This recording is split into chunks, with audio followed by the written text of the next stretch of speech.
I'm incredibly proud of this team. The way that we competed tonight, obviously, you know, the result speaks for itself, but it's just been a pleasure coaching this group.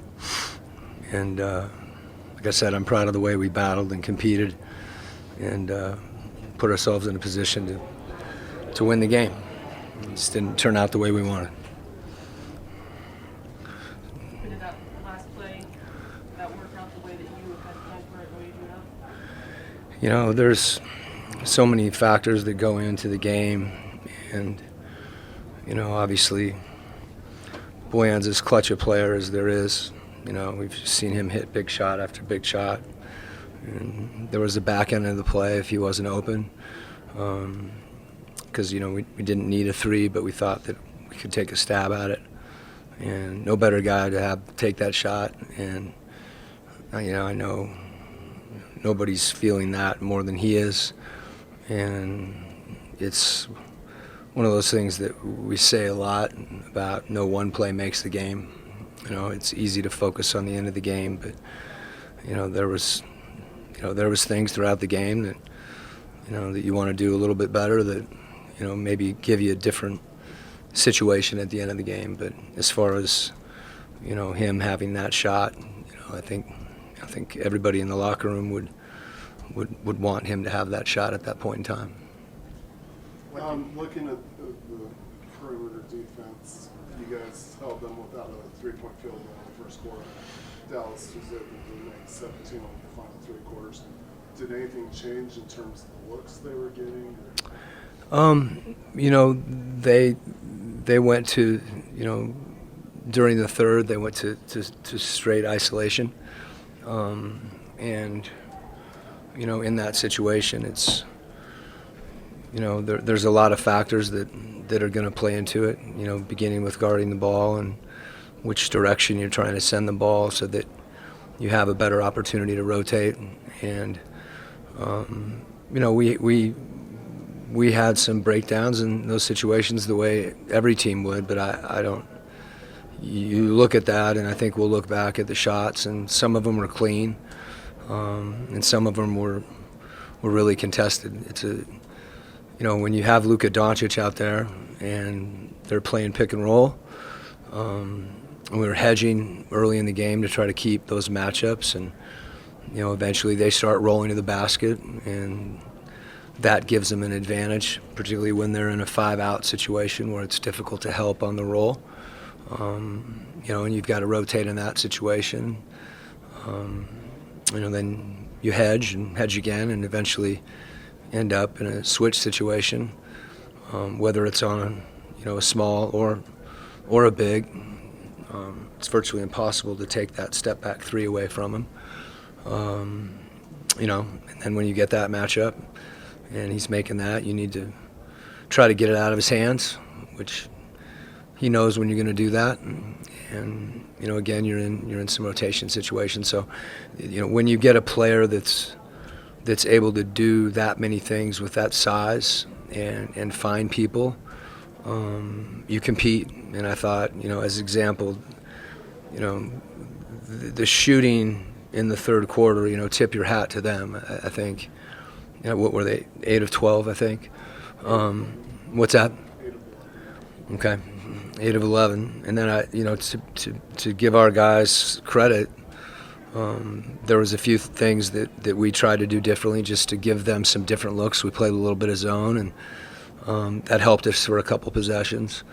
You know, their spacing makes it hard, and it makes it hard when you have a guy that's able to just fire the ball to different places, you know, in that role. So, like I said, I was proud of the way we competed. I think, you know, you look at the fourth quarter when, you know, I'm blind as a bat these days. So, I mean, you go back and to respond from that barrage and hold them to 21 points in the fourth quarter says a lot about what we were doing, you know. And as I said, there were some things that, you know, that we tried to do a little differently, but there's frankly, you playing against a guy that's, as I've said, one of the top, you name it, top 2, top 3, top 4, whatever it is.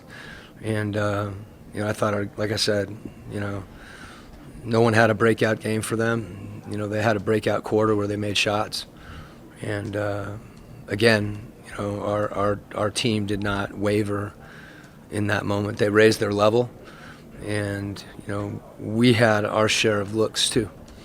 And sometimes it comes down to that. I'm not one to, you hear the expression, it's a make or miss league, and I think that's applicable in a lot of situations.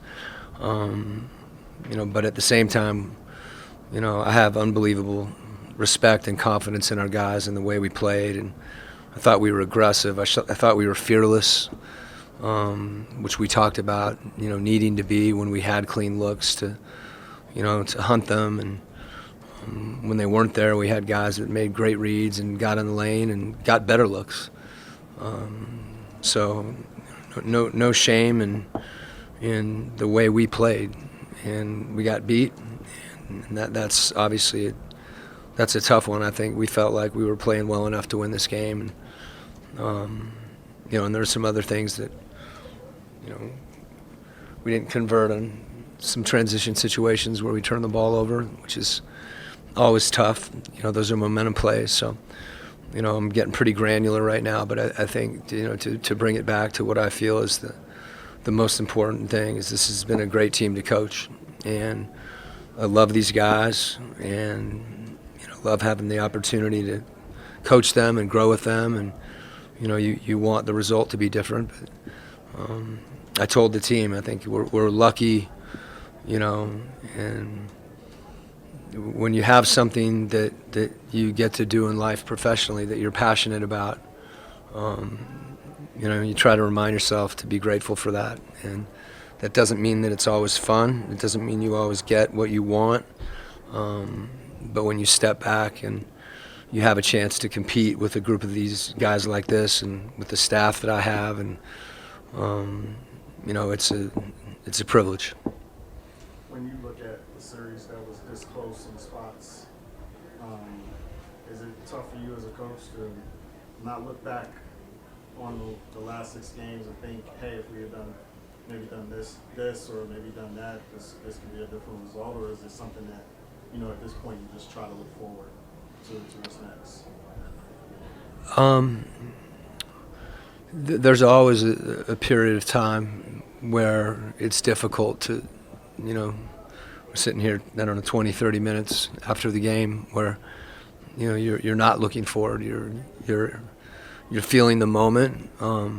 Certainly there's things that pop into your head that some of them are, until you really watch the game, there's just a lot of emotion. And as far as kind of the general philosophical question, I think that's part of life. That,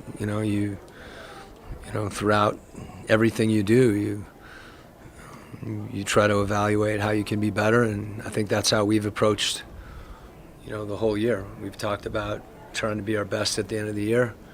We've talked about, trying to improve constantly throughout the season.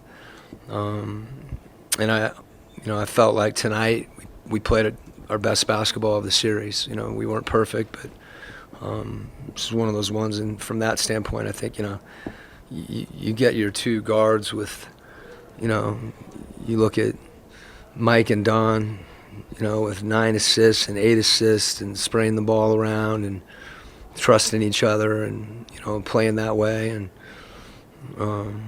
like I said, I was just proud of how we played and the way we played. We played as a team and connected, and those guys, obviously, that's who they were.